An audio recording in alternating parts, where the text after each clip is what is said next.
નમસ્કાર મિત્રો, રાધે રાધે, જય શ્રી કૃષ્ણ, હરે હરે મહાદેવ। તો મિત્રો, બેટ દ્વારકા માટે અમે નીકળ્યા હતા। તો રસ્તામાં ઘણા બધા પ્લેસ જે અમે આખો દિવસ આમ જ ફર્યા હતા। તો બધું એક જ બ્લોગમાં આવી શકે એમ નથી, તો આપણે અહીંયા પાર્ટ 2 બેટ દ્વારકાનું જોઈ રહ્યા છીએ।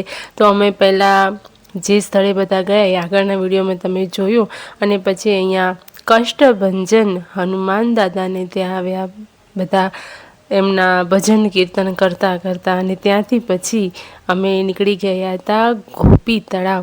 અંધારું થઈ ગયું હતું, કેમ કે આટલા બધા પ્લેસ જોતાં જોતાં આખો દિવસ પણ ઓછો પડી જાય। તો ગોપી તળાવે પહોંચતા પહોંચતા અંધારું થઈ ગયું, પણ જોઈએ હજી કેવું દેખાય છે અને કેવું નહીં એ તમને આગળના વ્લોગમાં ખ્યાલ આવશે કે અંધારામાં પણ મેં જે વિડીયો શૂટ કર્યા છે ને સરસ જ છે અને તમને ગમશે જ। તો જોડે રહેજો, સાથે રહેજો, બન્યા રહેજો બ્લોગ પર।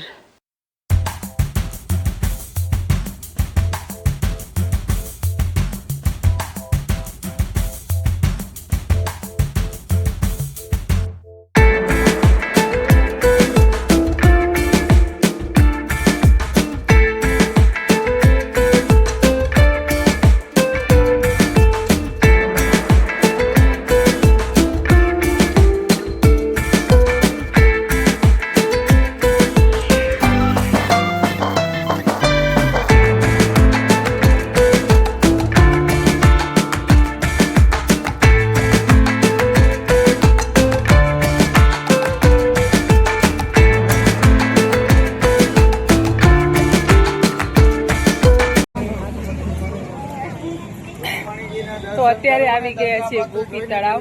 હવે અંધારામાં કેવું દેખાશે ખબર નહીં, જોઈએ।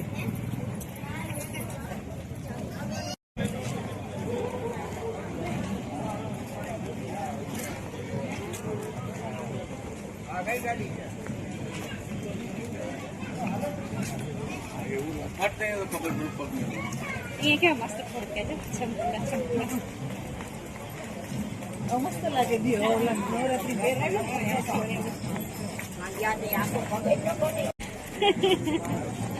આ છે ગોપી તળાવ।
આ છે ગોપી તળાવ, પણ હવે અંધારું થઈ ગયું છે, કઈ દેખાય એવું છે નહીં।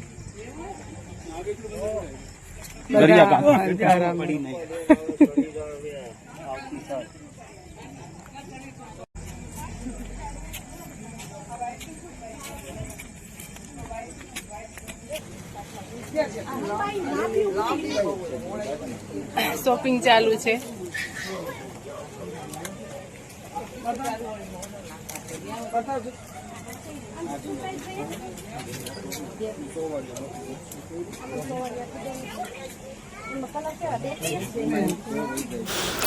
તો મિત્રો, અહીંયા અંધારું પૂરું થઈ ગયું હતું ને વાગી રહ્યા હતા અહીંયા 7:30 જેવું થઈ રહ્યું હતું। બહારથી આ શિવજીની પ્રતિમા એટલા વિરાટ સ્વરૂપમાં છે કે આપણને એમ થાય કે અહીંયા જ દર્શન કરીને અહીંયા જ બેસી રહીએ, પરંતુ અહીંયાથી પણ સરસ જ્યોતિર્લિંગ મહાદેવનું અંદર મંદિરમાં છે. આ છે નાગેશ્વર જ્યોતિર્લિંગ મહાદેવ. તો જઈએ અંદર દર્શન કરી અને તમે પણ મારી જોડે જોડે દર્શન કરતા જાઓ.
તો મિત્રો, જરા પણ દ્વારકાધીશમાં કે મહાદેવમાં તમને શ્રદ્ધા હોય તો પ્લીઝ વિડીયો પર લાઇક, શેર અને કમેન્ટ જરૂરથી કરજો. ચેનલ પર નવા છો તો ચેનલને સબસ્ક્રાઈબ કરી બેલ આઇકન પર પ્રેસ કરવાનું ભૂલતા નહીં. મળીએ છીએ આવતીકાલના નવા બ્લોગ સાથે. ત્યાં સુધી બધાને હર હર મહાદેવ.